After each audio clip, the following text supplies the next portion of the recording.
Donc bienvenue, Hassan Abkari. Merci. Je rappelle que vous êtes directeur général adjoint de Tanger Med Port Authority. Tout à fait.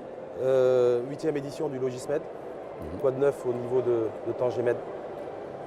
Alors, Tanger Med, effectivement, est en train de passer à la vitesse supérieure, puisqu'aujourd'hui, nous sommes le premier port d'import-export. Nous sommes aussi une plateforme de transbordement qui a dépassé, ou qui a pratiquement atteint la barre des 3,5 millions de VP, en termes de trafic conteneurisé. Le reste des trafics aussi se porte très bien, avec une croissance de 14% du trafic de camions. Il faut rappeler que Les camions qui viennent, qui déchargent et qui repartent? Non, qui traversent pour aller en Espagne. Donc c'est des camions qui sont destinés à l'export et qui, Tanger Med, en fait, assure le transit de 97% de ce type ou cette modalité de transport. Avant d'aller d'approfondir à ce niveau-là, est-ce que l'activité portuaire est connectée ou pas avec la conjoncture économique et la dynamique économique essentiellement industrielle? Absolument. En fait, l'activité portuaire ou un port, en termes stratégiques, c'est d'abord une dynamique de l'offre.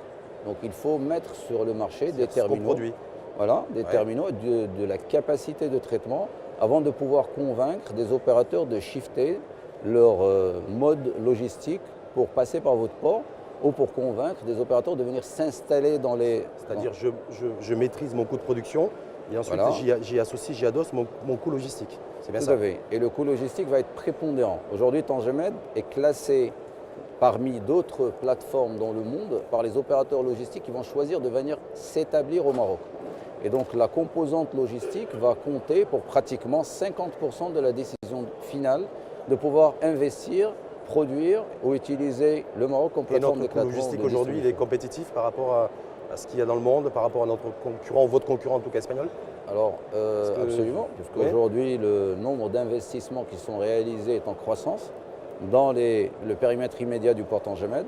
Les zones d'activité ont un taux de remplissage qui est extrêmement élevé, avec pratiquement une vingtaine d'entreprises qui s'installent, d'unités industrielles qui s'installent chaque année dans les zones qui sont opérées par TMSA, l'agence spéciale Tanger Med, et aussi bien sûr qui utilisent le port Tanger Med comme plateforme d'export ou d'import. Est-ce que cette dynamique économique, je n'ai pas l'impression qu'elle soit le reflet de la conjoncture économique globale du pays? Parce que je rappelle que vous êtes Tanger, vous n'êtes pas déconnecté de Casablanca, de Rabat, d'Agadir, de Dakhla, on est bien d'accord? Effectivement. J'ai l'impression que là vous me dites, nous on a une densité, une attractivité économique qui est réelle et chiffrable. Tout à fait. Chez vous, mais qui est pas forcément, on n'a pas forcément le même baromètre, ou le même en tout cas thermomètre économique sur l'ensemble du pays. Il est vrai que Tanger Med aujourd'hui fait partie d'un écosystème qui a été développé dans la première phase de vie de cette infrastructure industrielle ou portuaire qui n'a que 15 ans finalement et qui est orientée essentiellement à l'export. Donc aujourd'hui, il y a plus de 8 milliards d'euros d'export chaque année qui sont faites par 900 entreprises qui sont installées dans les zones de Tanger, notamment TFZ, le Tanger Automotive City, les autres zones qui sont dans le périmètre immédiat de Tanger. En fait, c'est la zone franche. Tout à fait. Et qui sont orientées à l'export. Donc beaucoup de production locale pour l'exportation et beaucoup de production locale pour les usines d'automobile, par exemple de l'Alliance Renault-Nissan, qui sont ensuite réexportées. Donc l'impact ou la visibilité de l'impact sur les autres régions du Maroc peut ne pas être visible. Cependant, Tanger Med est devenu cette année la première plateforme d'import-export du Maroc, avec 317 milliards de dirhams d'échanges économiques qui ont transité par le port Tanger Med, dont 139 milliards uniquement en exportation. Donc Tanger Med dessert les besoins ou offre des services pour les exportateurs de la région, par exemple d'Agadir, et pratiquement plus de 60% de la production passe par Tanger Med, de cette région-là. Justement, quand vous parlez d'Agadir, qui est une région agricole par définition, et les opérateurs agricoles qui disent, voilà, nous, on se plaint un petit peu du coût logistique. Voilà, parce qu'en Espagne, parce qu'ils sont directement en concurrence avec les agriculteurs également espagnols, parce qu'ils sont sur le même marché européen. Ils disent, voilà, nous, si on avait un coût logistique moindre, on pourrait être beaucoup plus compétitif que les agriculteurs espagnols. Effectivement pour les agrumes. Donc là, est-ce qu'il y a possibilité effectivement de réduire un peu le coût logistique pour permettre une plus forte exportation de produits agricoles et d'agrumes vers le marché européen? Le camion-tir, qui est aujourd'hui le premier mode de transport de la production agricole d'Agadir sur des camions frigorifiques vers l'Europe, vers la péninsule ibérique, ensuite vers la France et les autres pays d'Europe, a permis en fait aux producteurs marocains d'abord d'être indépendants. Vous avez produit une palette, vous êtes capable de la mettre dans un camion et de la vendre à Auchan. Donc, ce qui n'était pas possible auparavant lorsqu'on utilisait des navires frigorifiques qu'il fallait charger de 2000 ou 3000 palettes. Donc déjà, ça permet à l'ensemble des agriculteurs de pouvoir bénéficier de cette opportunité marché. Ensuite, le camion vous offre un avantage considérable qui est le temps de transit, la réduction du temps de transit. Vous gagnez 1 jour ou 2 jours d'acheminement, automatiquement, vous gagnez 1 jour ou 2 jours de shelf life. Mais eux, ils ont envie de gagner 1 ou 2 dirhams sur chaque palette. En fait, le coût de cette fraîcheur est largement rémunéré, le coût logistique du transport est largement rémunéré par ce temps sur étagère et qui permet aujourd'hui aux opérateurs marocains de concurrencer de manière réelle les producteurs, par exemple espagnols, sur des pays comme l'Angleterre. Donc aujourd'hui, le coût effectivement gagnerait à être réduit. Tout le monde veut réduire ses coûts de production. On est à combien? Quel est l'écart entre le coût logistique marocain chez nous pour les agriculteurs, par exemple, qui veulent exporter de l'agrumes vers l'Italie, vers l'Angleterre ou la France, et le coût logistique espagnol? J'ai dit l'Espagne parce que c'est juste de l'autre côté de la Méditerranée. Voilà, parce qu'on parle d'un gap de 10%. Est-ce que vous confirmez Grosso ou pas? modo, c'est 1 000 euros. 1 000 euros par camion, la différence. La différence, c'est énorme. Rapporté aux 25 tonnes de produits, effectivement, ça peut être significatif. Donc je me dis, voilà, est-ce qu'aujourd'hui, eux disent avoir fait suffisamment pour améliorer le coût de production? Qu'est-ce qui constitue peut-être un frein, en tout cas aujourd'hui, et qui c'est le coût logistique pour leur permettre d'exporter beaucoup plus Agadir est à peu près 900 km de la péninsule ibérique, donc du port Tangemed, puis 14 km de traversée. Les 1 000 euros, sur les 1 000 euros, vous avez pratiquement 90% qui correspondent au coût de transport routier par camion. Ensuite, vous avez le coût de la traversée, qui est de l'ordre de 200 euros, plus le service portuaire, qui ne sont pas significatifs sur le coût du transport intégral, par exemple d'Agadir à Perpignan, qui est de l'ordre de 3 300 euros. Donc il y a à gagner à la fois sur le coût logistique autoroutier. C'est le coût logistique routier sur lequel qui pèse en fait, qui plombe. Absolument, qui pèse lourd. Et ce coût-là peut effectivement être réduit si on arrive à garantir des retours pleins, c'est-à-dire éviter les retours à vide qui vont pénaliser en fait le transporteur, qui va répercuter ce coût directement à l'exportateur. Et là, c'est quoi la solution là? C'est quoi la solution pour éviter les retours à vide de camions, de semi-vide? C'est toujours la même problématique, et des autres y arrivent, nous on n'y arrive pas. On n'est toujours pas arrivé à solutionner cette problématique. Il y a d'autres modes de transport effectivement qui sont moins coûteux, notamment le conteneur. Sauf que vous avez un bateau qui transporte 50 conteneurs vers une destination qui est en retard, vous avez 50 conteneurs qui sont en retard. Lorsque vous avez un camion qui est en retard, vous avez un camion qui est en retard. Lorsqu'il y a une avarie sur un navire, vous avez perdu pratiquement 2 ou 3 jours de shelf life pour l'ensemble des 50 conteneurs qui sont partis par là. Donc quand vous optez pour le camion, effectivement, vous payez un peu plus, mais vous payez un service, vous réduisez vos risques par rapport à vos délais d'acheminement et vous avez un autre modèle opératoire. Maintenant, le Maroc, on voudrait bien le rapprocher un peu plus de l'Europe en réduisant… Mais est-ce qu'il ne faudrait pas d'abord rapprocher le Maroc du Maroc? Oui, parce que voilà, l'Europe, j'ai l'impression qu'en fait, on a mis tous les efforts, et on a réussi d'ailleurs, à rapprocher effectivement le Maroc de l'Europe et du marché européen, et ces fameux 400 millions de consommateurs. Mais est-ce qu'il ne faudrait pas aujourd'hui rapprocher le Maroc du Maroc? Rapprocher Agadir de Tanger, par exemple? Grâce à l'autoroute aujourd'hui, c'est le cas. Et par voie portuaire, maritime, est-ce qu'au niveau de la logistique maritime, il y a quelque chose à faire ou pas? Malheureusement, sur par exemple la destination ou l'origine Agadir, vous avez des produits frais. Oui. Si vous optez pour l'option maritime, vous passez de 9 heures de temps de transit entre Agadir et le port Tangemed, ou 10 heures, à environ 24 heures si vous passez par voie maritime. Maintenant, les temps d'escale, la séquence de chargement, etc. vont faire que vous passez à 2 jours. Donc de 2 jours à 9 heures, l'option camion reste quand même la plus intéressante aujourd'hui. Alors comment il faut aller plus vite sur les routes? Non. On parlait de l'Espagne, toutes les villes sont ultra connectées, et tout se passe par en termes de connexion aujourd'hui, oui. En termes de connexion aujourd'hui entre Agadir et Tangemed, tout le tronçon est autoroutier, avec une autoroute au standard européen. Donc aujourd'hui, il n'y a absolument pas de souci par rapport à la distance. C'est le coût de ce transport qui pourrait être éventuellement négatif. Qu'est-ce qui pèse le plus? Un camion, c'est un chauffeur, et c'est du carburant, essentiellement en termes de frais fixes. C'est essentiellement, nous avons les mêmes équipements, sauf que nous sommes importateurs de camions. Donc déjà, le coût d'accès à l'équipement est différent, le coût de maintenance est différent, et puis aussi le coût du carburant qui aujourd'hui doit représenter 60% du coût d'exploitation globale. Donc c'est ça en fait la charge qui pèse le plus sur la productivité. On passe à Tangemed, je me dis 10-12 ans, à la vitesse où va le monde. L'éducation est on le voit, vous l'avez vu chez nous, c'est l'actualité avec la formation professionnelle, e-learning, digitalisé, avoir des jeunes qui soient parfaitement formés et les yeux ouverts sur le monde d'aujourd'hui et de demain. Est-ce que la logistique portuaire, et Tangemed en particulier, au bout d'une décennie d'activité, c'est aussi, vous êtes de plus en plus challengé par l'activité portuaire mondiale, la mondialisation. On parle des ports connectés aussi, des smart ports. Donc voilà, un petit peu de ça, où est-ce que vous en êtes par rapport à tout ça? Effectivement, après la phase construction et puis la phase mise en service, la consolidation des acquis et aujourd'hui la recherche de la performance, Tangemed est en train de préparer la nouvelle phase qui est celle de la digitalisation.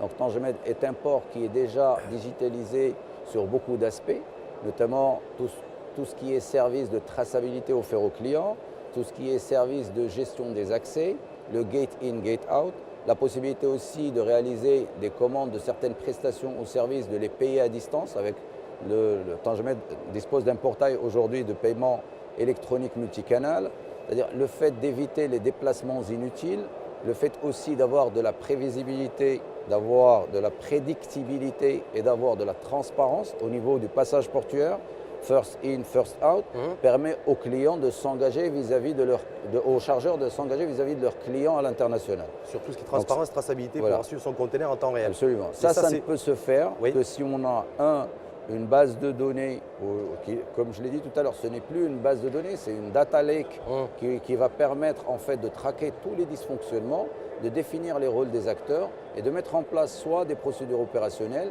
soit des systèmes d'information qui vont permettre aux clients de mieux contrôler son temps de transit de par usine arrivé chez le client. Et là où il y a aussi Tangemed s'inscrit dans cette vision-là aujourd'hui. Il y a une optimisation aussi maîtrisable et maîtrisée des coûts.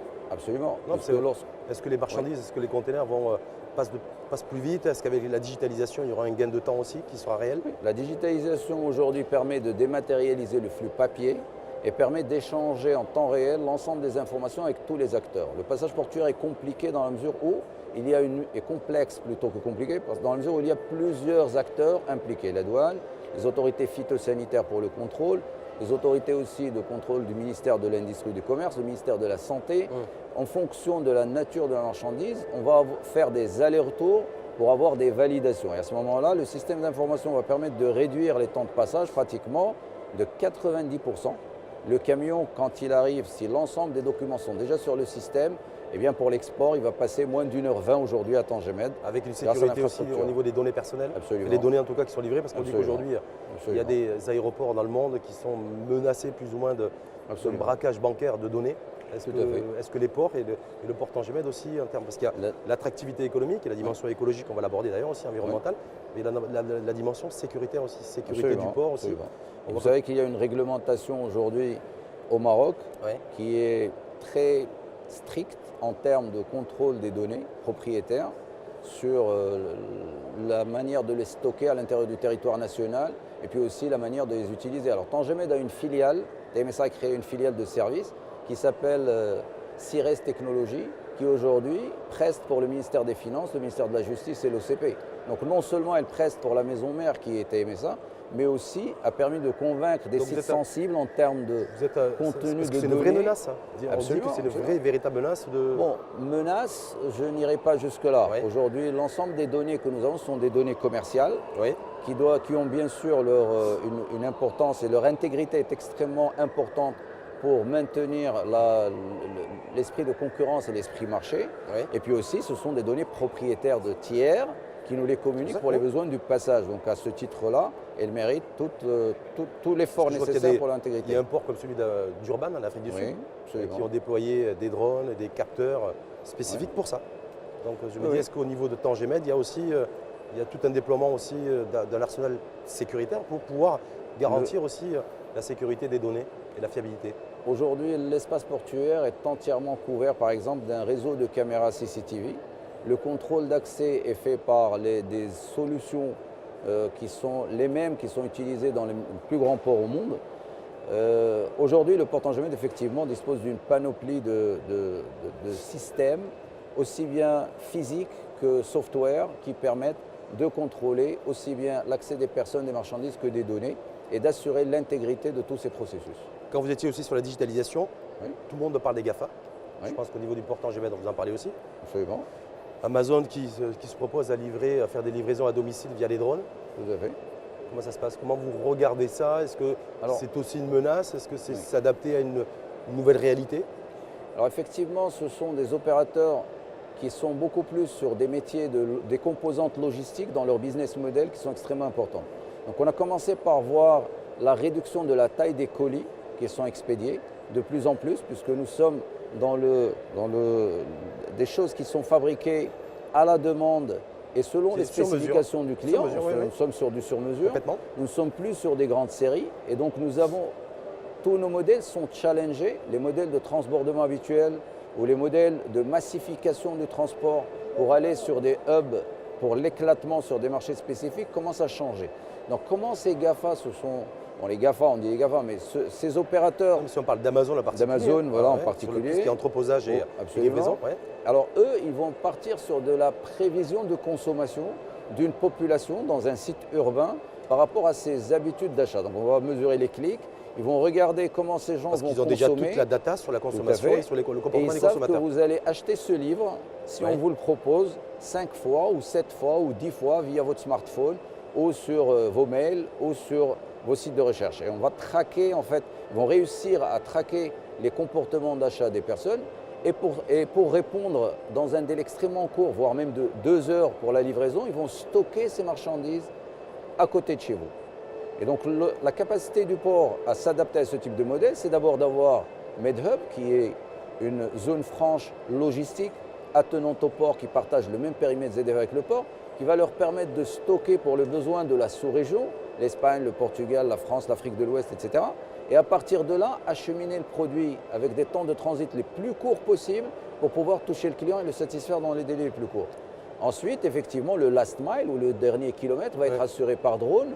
Aujourd'hui, la législation sur les drones au Maroc est assez un modèle qui va révolutionner toute la logistique, qu'elle soit urbaine ou de marchandises. On est bien d'accord. Mais d'autres modèles viennent la compléter. Comment vous positionnez par rapport à ça? Alors Est-ce que vous êtes en train de travailler sur une offre que Est-ce que vous avez un modèle économique que vous allez revoir aussi à notre écosystème? Oui, nous sommes sur des composantes qui permettent de relier le site de production au client final. Donc c'est un port en eau C'est-à-dire rapprocher les deux. Absolument. Au maximum. C'est-à-dire vous allez choisir des plateformes intermédiaires pour livrer le client. Par exemple, vous allez mettre vos boosters, ce qu'on appelle dans le jargon des boosters, comme l'opérateur Decathlon, qui a choisi Tangemède, qui aujourd'hui opère une surface supérieure à 20 000 m² pour adresser le marché ouest-africain et le marché quelques pays d'Europe. Et à partir de cette plateforme, en fait, il est capable d'avoir la connectivité pays requise et il va stocker à l'avance les produits qui pourront être consommés au niveau de ces marchés-là et il va pouvoir les acheminer dans des temps beaucoup plus courts que s'il avait à le faire du Vietnam ou de la Chine directement vers le Nigeria ou vers l'Espagne. Est-ce que ça va permettre de concurrencer Amazon? De concurrencer Amazon qui va être dans sa capacité à développer Alors nous sommes un développeur, nous avons un port en eau profonde avec des zones d'activité. Nous ne sommes pas opérateurs logistiques. Mais est-ce que ça ne va pas vous impacter? Je pense que ça va quand même, quoi qu'il en soit, vous impacter aujourd'hui. Votre activité. L'ensemble des opérateurs de messagerie soit sont déjà installés, soit regardent avec beaucoup d'intérêt l'offre Tangemède. Il ne faut pas oublier par exemple que la zone franche de TFZ, qui est dans le giron de Tangemède, qui fait partie du pôle zone franche et zone d'activité, qui est TMZ, Tangemède Zones, a été classée plusieurs fois première zone franche mondiale en termes de connectivité grâce à sa proximité et à son interdépendance avec le port Tangemède. Est-ce qu'il ne faut pas réfléchir à notre propre modèle en termes de connectivité aussi? On parlait tout à l'heure d'Agadir, les agrumes, où il y a le facteur coût en fait route, c'est ce qui plombait en fait, qui représentait la charge la plus importante sur le prix de production et le coût logistique. Est-ce qu'un drone sur le modèle un peu d'Amazon qui transporterait d'Agadir à Tanger cette marchandise? C'est possible ou inimaginable? Non. Pour gagner du temps? Non, aujourd'hui ce n'est pas imaginable parce que ce sont des produits de masse. L'ensemble des produits qui sont distribués par Amazon, ce sont des produits de faible poids, inférieurs à 3 ou 4 kilos, et qui peuvent être transportés par drone. La capacité de transport ou de charge, de lifting en fait du drone est relativement faible aujourd'hui. Est-ce que la technologie, dans quelques années, permettra de transporter des charges plus importantes? En fait, on serait dans l'aérien tout simplement, et on pourrait transporter des charges de plusieurs tonnes d'un point A à un point B. Un camion d'orange ou un camion de tomates, d'agrumes en général, ou un camion de légumes doit faire au moins dans les 25-26 tonnes. Donc aujourd'hui, la solution la plus adaptée reste le camion, puisqu'il offre des délais de transit acceptables, une sécurité, une indépendance du producteur. Oui, mais c'est le coût. Et un coût qui reste extrêmement intéressant. Oui, mais pas compétitif. Au kilo. Oui, mais pas compétitif par rapport à nos concurrents. C'est ça le souci. Donc je me dis, moi, avec digitalisation, intelligence économique, récupérer de la data, intelligence artificielle, robotisation, automatisation, tangémètre, fer de lance, est-ce qu'on va arriver à trouver un nouvel écosystème qui soit performant et permettre à ceux qui produisent des agrumes, par exemple, de pouvoir, ou de la tomate, de pouvoir l'exporter à moindre coût et d'être beaucoup plus compétitif que notre voisin ibérique. C'est tout ce que toute la chaîne de valeur en fait. Mais aujourd'hui, une évaluation globale de la chaîne de valeur nous a permis de traquer certains ou d'identifier certains potentiels d'amélioration et de réduction de coûts logistiques porte à porte. Et notamment, nous garantissons aujourd'hui, grâce au modèle mis en place, le chargement du fruit jour de cueillette plus 1 grâce à un échange de données documentaires. Nous sommes en train de développer entre Morocco Foodex, par exemple, le ACCE qui est l'organisme de contrôle à l'exportation de ces produits, le système d'information de tangémètre et le client chargeur au départ de sa station de chargement et qui lui permet de gagner un temps extrêmement précieux puisqu'il impacte directement la valeur.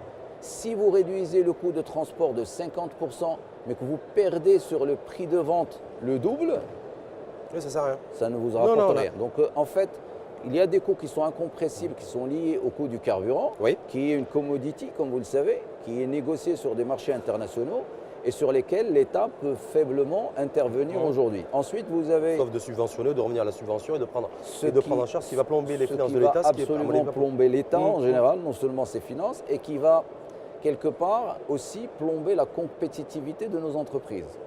C'est pour ça que j'essaie de voir s'il va bien falloir sortir un écosystème qui soit performant, quoi qu'il en soit. Tout à fait. Sur l'intelligence artificielle, tout le monde en parle. Est-ce qu'au niveau de Tangémède aussi, absolument. On nous dit qu'il va y avoir des métiers qui vont disparaître, mais surtout qui vont être transformés, des filières, des services et autres. Il y a certainement beaucoup de métiers. Un vrai bouleversement. Il y a beaucoup de métiers qui vont totalement être disruptés, si je peux utiliser mais c'est le terme en plus, par la nouvelle technologie qui est en train de s'installer. Et quelque part, l'effort, comme vous l'avez dit tout à l'heure, de formation professionnelle va devenir une véritable nécessité de survie de nos entreprises et de certains prestataires de services qui sont dans la boucle. Aujourd'hui, l'ensemble des dispositifs, par exemple, de transit, de contrôle douanier et d'échange d'informations dans des pays développés se fait de manière télématique. Les opérateurs n'ont pas besoin de se déplacer, ils ont des skills, ou ils ont un savoir-faire qui est beaucoup plus orienté sur l'échange d'informations, la programmation, sur le numérique en général. Et nous avons effectivement un gap à combler pour pouvoir arriver au même niveau de maturité de l'ensemble des acteurs si on veut tirer profit de l'avancée technologique de la dématérialisation qui est mise en place par la douane ou qui est mise en place par Tangémède ou par des opérateurs qui sont précurseurs comme Morocco Foodex ou comme l'ONSSA, etc. C'est la mise à niveau humaine et c'est le vrai challenge aujourd'hui. C'est un prérequis aujourd'hui, c'est un prérequis. La technologie ne doit pas faire peur en fait à l'individu. L'individu qui continue à avoir la maîtrise de la technologie, encore faut-il qu'il soit à niveau. Il y a un plan de formation spécifique qui est prévu au niveau de Tangémède. Alors aujourd'hui, Tangémède... L'État s'appuie beaucoup sur les secteurs privés. Tout à fait. Pour la formation, il y a un nouveau plan de formation d'ailleurs qui a été décliné par le chef de l'État. Effectivement. Est-ce que là-dessus, il y a quelque chose de particulier qui est prévu? Aujourd'hui, Tangémède n'assure pas cette mission de formation. Il est vrai que nous pouvons être prescripteurs en termes d'attente du secteur ou de l'écosystème sur lequel nous opérons aujourd'hui. Nous sommes l'acteur de référence pour la région du Nord sur toute la thématique logistique. Effectivement, nous intervenons en présentant notre avis spécifique au niveau d'instances comme la CGEM par exemple et d'autres instances qui se chargent de la formation professionnelle aujourd'hui au Maroc. Donc vous avez un regard bienveillant aussi là-dessus? Tout à fait. parce qu'on ne pourra pas se développer, on ne pourra pas conquérir de nouveaux marchés. C'est la chaîne logistique portuaire. La chaîne logistique a la force de son maillon le plus faible. Et aujourd'hui, ça ne sert à rien d'être très fort tout seul dans son coin. Il est temps de pouvoir, dans la prochaine phase, intégrer effectivement l'ensemble des acteurs à la réflexion et arriver à une maturité à minima qui nous permettrait effectivement de développer un portail unique pour l'ensemble de ces opérateurs, réduire le temps de transit, garantir plus de sécurité et absolument réduire les coûts. C'est qu'on paye ses impôts, en fait, c'est dans l'intérêt de tout le monde. Tout à fait. Hein, c'est comme l'impôt. Tout à fait. C'est comme l'impôt. Merci en tout cas. Merci à vous. Je rappelle que vous êtes directeur général adjoint de Tanger Med Authority. Merci à vous et belle journée. Merci beaucoup. Merci à vous.